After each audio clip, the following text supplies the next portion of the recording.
Welcome to another Timely Tax Topics video. Holistic Advisory is a full-service financial planning firm that has one mission: to help you achieve financial independence. Are you ready to take control of your taxes and keep more of your hard-earned money? Get ready to break down the complexities of itemized deductions and learn how to unlock powerful tax savings with ease. Whether you're a seasoned taxpayer or just starting out, this guide will help you understand what you can deduct and how to make the most of every dollar.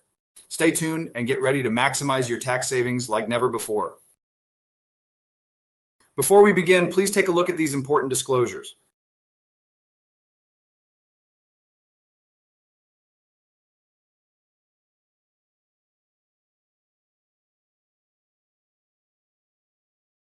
Hey there, tax warriors!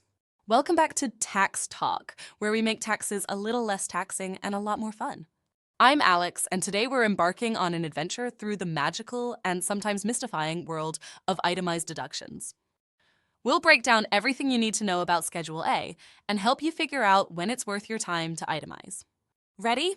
Let's dive in. Itemized deductions are like your tax-saving superhero, swooping in to help you keep more of your hard-earned money. But before our hero gets to work, let's talk about when you should even consider itemizing. You've got two options when it comes to deductions: the standard deduction or itemized deductions. The standard deduction is like a one-size-fits-all discount on your taxable income, easy, quick, and great for most people. But if your specific deductible expenses add up to more than that, itemizing could uncover a treasure chest of savings. For 2024, the standard deduction is $14,600 if you're single, $29,200 if you're married filing jointly, and $21,900 for heads of household. If your itemized deductions don't exceed these amounts, sticking with the standard deduction might be your best bet. Now, if you've hit the golden age of 65, the IRS has a little gift for you. No, it's not a gold watch, but something even better: extra tax savings. That's right. If you're 65 or older, the IRS adds a bonus to your standard deduction. It's like finding extra cash in your birthday card. For single filers or a head of household, you get an extra $1,850 added to your standard deduction. If you're married and filing jointly, you can add $1,500 if one of you is 65 or older, or $3,000 if both of you qualify. That's double the fun. It's like the IRS is saying, "Thanks for sticking around. Here's a little something to sweeten the deal." So remember, when you hit that milestone, don't forget to claim your well-deserved extra tax savings. So let's recap what we have gone over so far. Imagine walking into a store, grabbing everything you need, and then finding out at the register that a big chunk of it is completely free, no charge at all. That's pretty much what the standard deduction does for your taxes. It's like a built-in discount that the IRS gives you just for being you, automatically knocking a hefty amount off your taxable income. In other words, it's tax-free money that you don't even have to work for. Just claim it and enjoy a smaller tax bill, no strings attached. But what if I told you there might be a way to get an even bigger discount? Enter itemized deductions. While the standard deduction is great and super easy, itemizing lets you dig a little deeper into your finances. It's like rummaging through your wallet and finding even more tax-free money hidden in specific expenses you've had throughout the year. From mortgage interest to medical bills and charitable donations, itemized deductions can help you save even more if you're willing to do a little extra homework. Let's explore how these important deductions can benefit your bottom line. Before we can dig into the list of itemized deductions, it is important that you understand how to calculate your adjusted gross income, or AGI. Step 1. Determine gross income. Your gross income is everything you've earned in a year before any adjustments. Think salary, freelance earnings, rental income, and even that prize money you won. It's flashy and big, but it's not quite ready for tax calculations yet. Step 2. Enter the above-the-line adjustments. To refine gross income into something more balanced, we introduce above-the-line deductions. These are special expenses that you can subtract directly from your gross income to reduce your taxable income. Common deductions include student loan interest, retirement contributions like to a traditional IRA, health savings account contributions, educator expenses, tuition and fees. Think of these deductions as the fine-tuners that trim down your gross income to make it more tax-friendly. Step 3. Transformation to adjusted gross income. After applying all the eligible deductions, you arrive at your adjusted gross income, a more refined version of your income. Why is AGI important? It's the number used to determine your eligibility for additional tax benefits, credits, and even some deductions. A lower AGI can often mean more savings on your taxes. Let's go over a quick example. You have gross income of $60,000. Your student loan interest is $2,500, and you contributed $3,000 to a traditional IRA. To calculate AGI, we take $60,000 minus $2,500 minus $3,000, which totals $54,500. Your AGI is your gross income after specific deductions. It's the number that plays a major role in determining your tax bill, so make sure to capture every eligible deduction. Now, let's move on to the itemized deductions. First up, we have medical and dental expenses. This section lets you deduct the amount of these expenses that exceeds 7.5% of your adjusted gross income, or AGI. Now, I know that sounds a little technical, but let me break it down. So, if your AGI is $50,000, you can only deduct expenses above $3,750. It might take a few doctor visits and prescriptions to get there, but every little bit helps. All right, let's play a little tax math game. Imagine you've got an adjusted gross income of $50,000 and you've had a pretty hefty year in medical expense, $26,000 to be exact. Now, the IRS has this rule where they say, sure, we'll let you deduct those medical bills, but only the part that's more than 7.5% of your AGI. So what's 7.5% of $50,000? That's $3,750. Basically, the amount you have to cover before the IRS starts giving you credit. Now here's where the fun part comes in. Take your total medical expenses, $26,000, and subtract that $3,750 threshold. What's left? A whopping $22,500. That's the amount you can actually deduct. So, by playing the itemized deduction game, you just found a way to potentially shave $22,250 off your taxable income. Not too shabby, right? It's like finding a hidden bonus in your tax return. I often get asked which medical expenses can actually be deducted. So let's clear things up with a list that'll make it all crystal. First up, you can deduct what you pay to all those medical pros like doctors, dentists, surgeons, chiropractors, psychiatrists, psychologists, and the rest of the healthcare squad. Whether it's a consultation, treatment, surgery, or just some good old medical advice, it's all deductible. Next, don't forget the checkups. Medical and dental exams, x-rays, lab tests, and other diagnostic services all make the list. Plus, whether you're opting for an elective procedure or something medically necessary, you're covered. Oh, and if you need some physical therapy or rehab services, those are good to go too. Staying in the hospital or a nursing home? If it's for medical reasons, you can deduct those costs, including meals and lodging. And whether you're getting care in the hospital, nursing home, or even at home from a nurse, those nursing services are all deductible. Got prescriptions? Prescription drugs and insulin are on the list.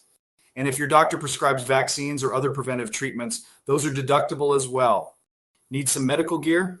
Crutches, wheelchairs, walkers, and oxygen equipment are all deductible. Don't forget about bandages, blood sugar test kits, and hearing aids. Those are in too. Plus, if you need durable medical equipment like a hospital bed or a home dialysis machine, you can deduct those costs as well. Eyes and teeth need some care? You can deduct what you spend on eyeglasses, contact lenses, eye exams, and even LASIK surgery. And when it comes to dental expenses, you're covered for braces, dentures, dental implants, and regular dental care too. And here's another important one. If you're dealing with a chronic illness or disability, you can deduct the cost of qualified long-term care services. Plus, long-term care insurance premiums can be deducted too. Just keep an eye on those age-based limits. Let's keep this deduction party rolling. If you're seeing a psychiatrist, therapist, or counselor, or getting treatment for mental health, those costs are deductible. And if you're tackling substance abuse, the costs for rehab programs are covered too.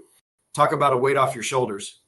Now, getting to your appointments is no small feat, but the good news is you can deduct transportation costs to and from medical care. Whether you're driving, hopping on a bus, taking a taxi, or even riding in an ambulance, those miles add up to savings.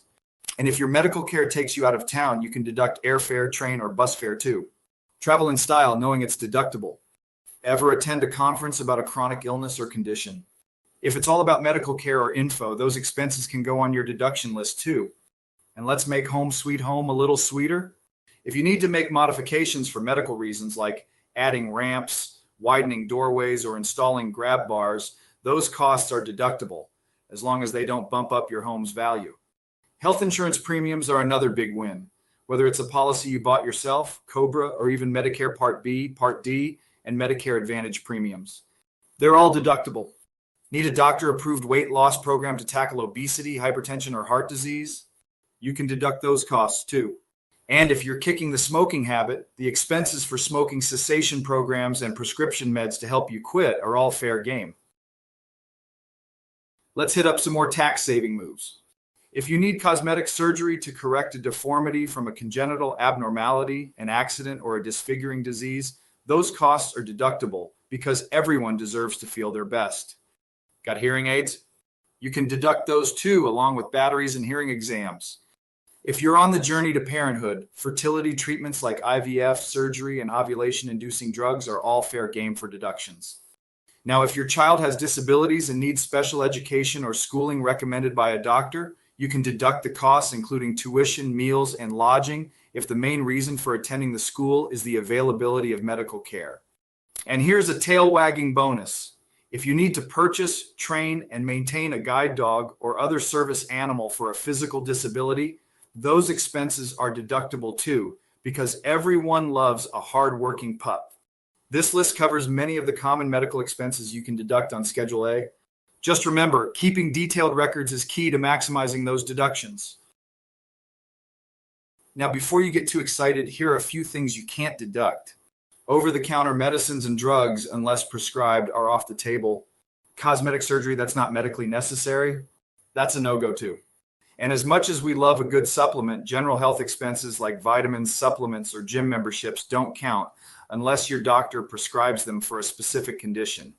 The same goes for non-prescription sunglasses, toothpaste, or toiletries.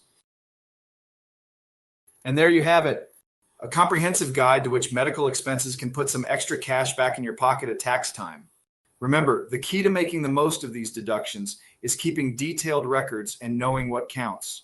So as you take on the world of taxes, rest easy, knowing that every checkup, prescription, and even your trusty guide dog could help lighten the load. Happy deducting. Next, let's talk about taxes you paid.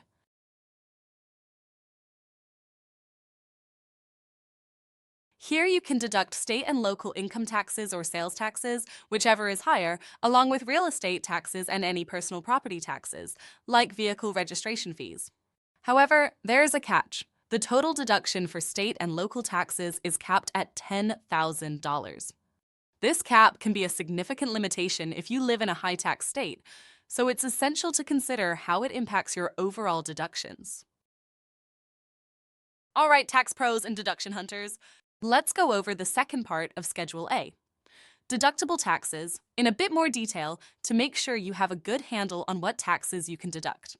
First things first. We've got three main categories to cover: state and local income, property, and sales taxes. Let's start with the big one. Number 1, state and local income taxes. If you live in a state that collects income tax, you can deduct the amount you pay each year. This also includes city and local taxes. It's like getting a refund on the taxes you already paid. Pretty sweet, right? But hold on, we've got options here. You can also choose to deduct sales tax instead of income tax, whichever is higher. If you live in a state with no income tax or just did a lot of shopping this year, hello, new car, you might want to deduct your sales tax instead. This covers all those big-ticket items you bought throughout the year. So if your sales tax paid is higher than your state income tax, take that deduction and save yourself some extra cash. Now let's talk property taxes, because owning a home might just help you own tax season too. If you're a homeowner, you can deduct the property taxes you pay on your home, and that includes your primary residence and any other real estate you own, like a vacation home or rental property. Don't forget, property taxes on land and boats count too. So here's the deal. If you pay state income taxes, property taxes, and local taxes, the IRS lets you deduct them on your Schedule A. But there's a limit. No matter how much you paid, you can only deduct up to $10,000. Let's break it down with an example. Let's say you paid $7,500 in state income tax. Then you've got your property taxes on your primary home. That's another $3,500. Throw in $500 for your truck taxes and $2,500 for your vacation home. And suddenly you've paid a grand total of $14,000 in state and local taxes. Sounds like a lot, right? But here's the kicker. The IRS has set a hard cap at $10,000 for state and local tax deductions. That means even though you've paid $14,000, you can only deduct $10,000 of it. Ouch. Yep, it's like the IRS saying, thanks for paying, but we'll only let you deduct up to a certain point.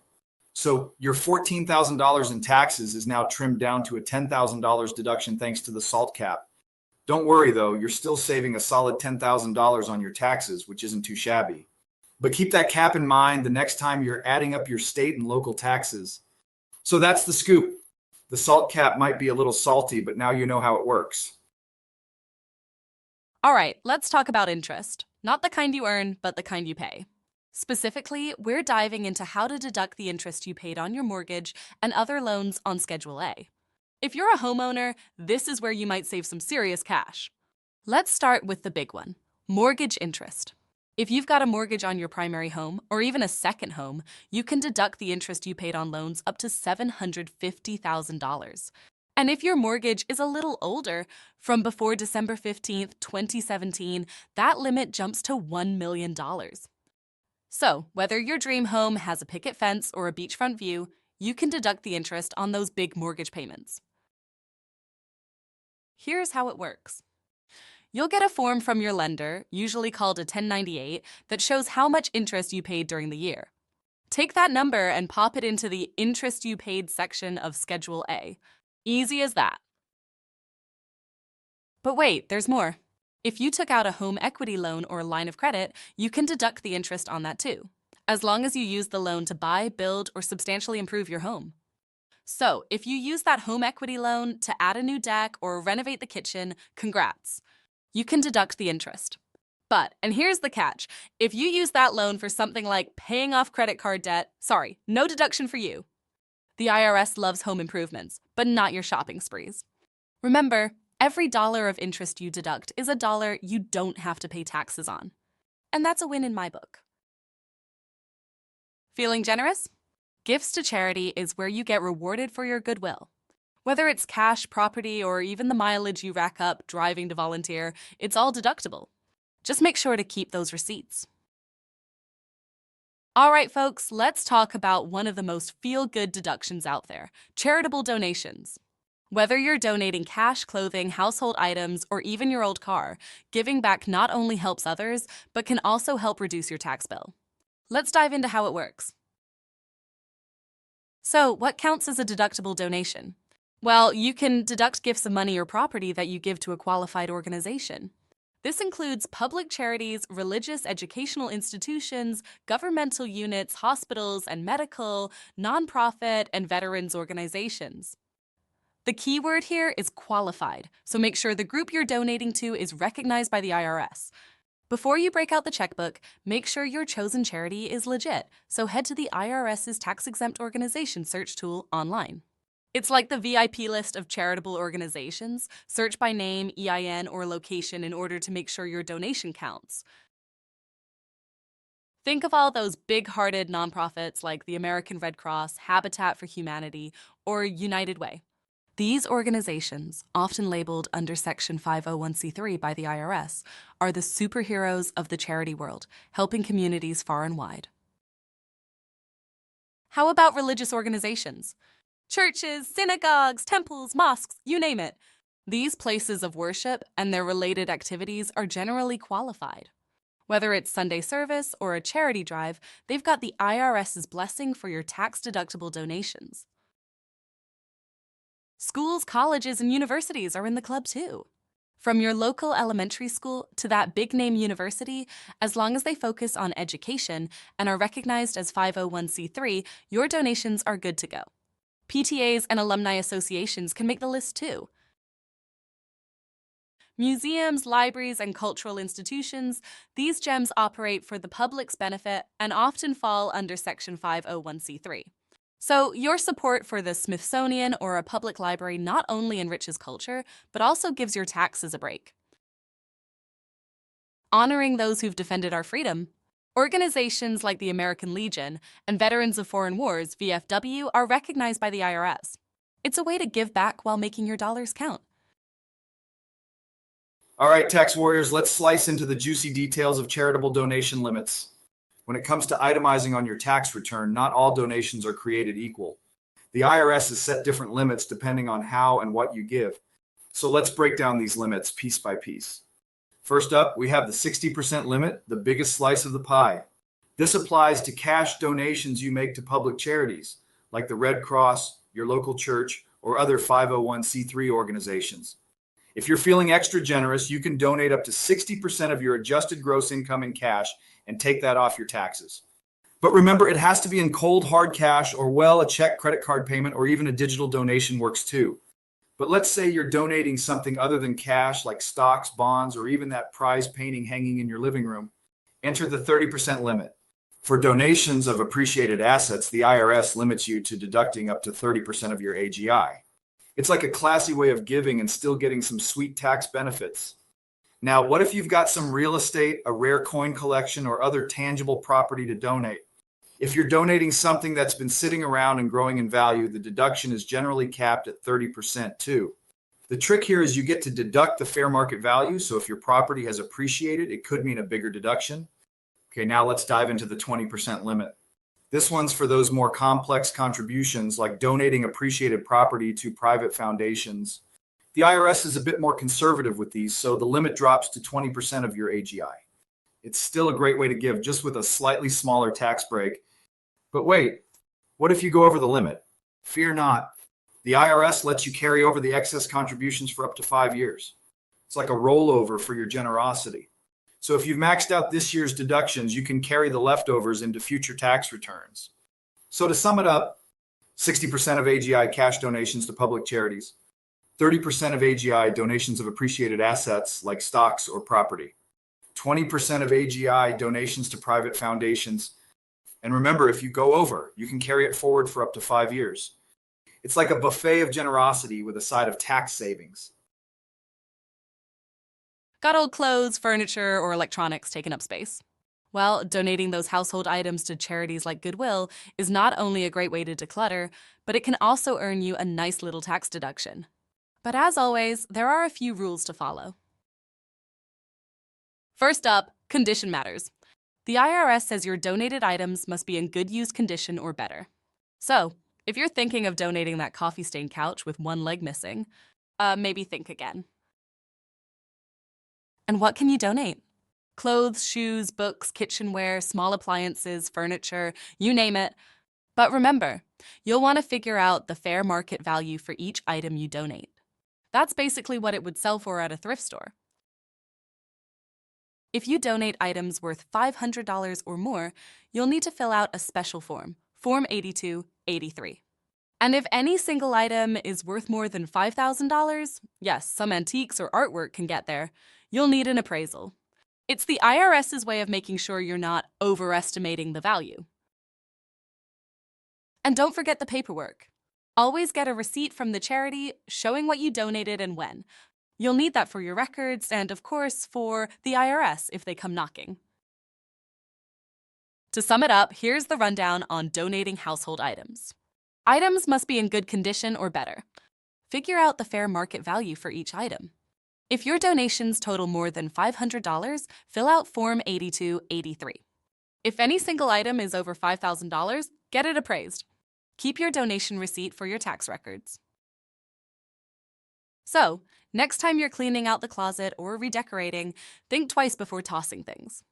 Donate to a charity, help someone in need, and save yourself a little on your taxes. It's a win-win. We're getting close to finishing up Schedule A. Hang with me as we move on to Part 5, Casualty and Theft Losses. What to do when disaster strikes and life throws you a curveball.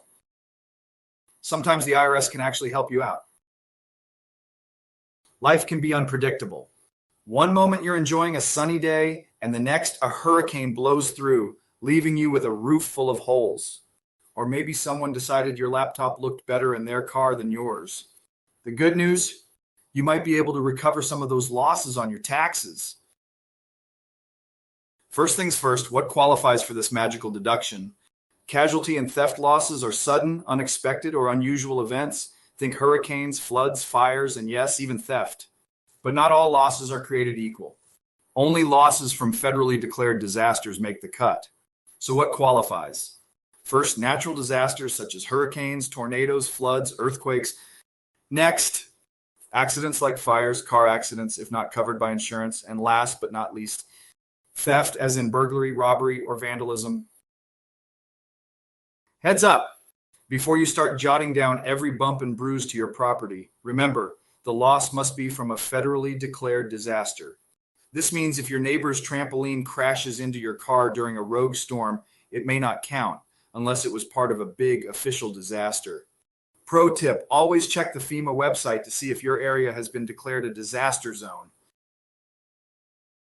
Okay, so you've got damage from a federally declared disaster.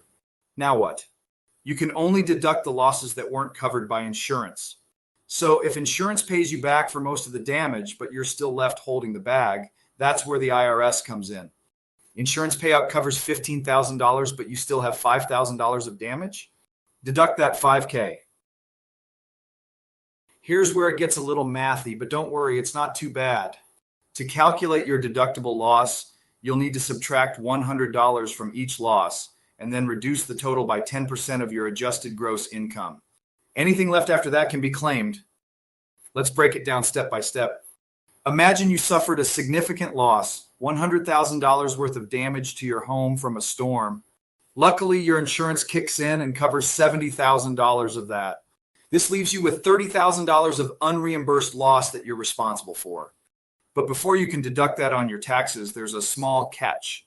The IRS requires you to subtract $100 per loss event.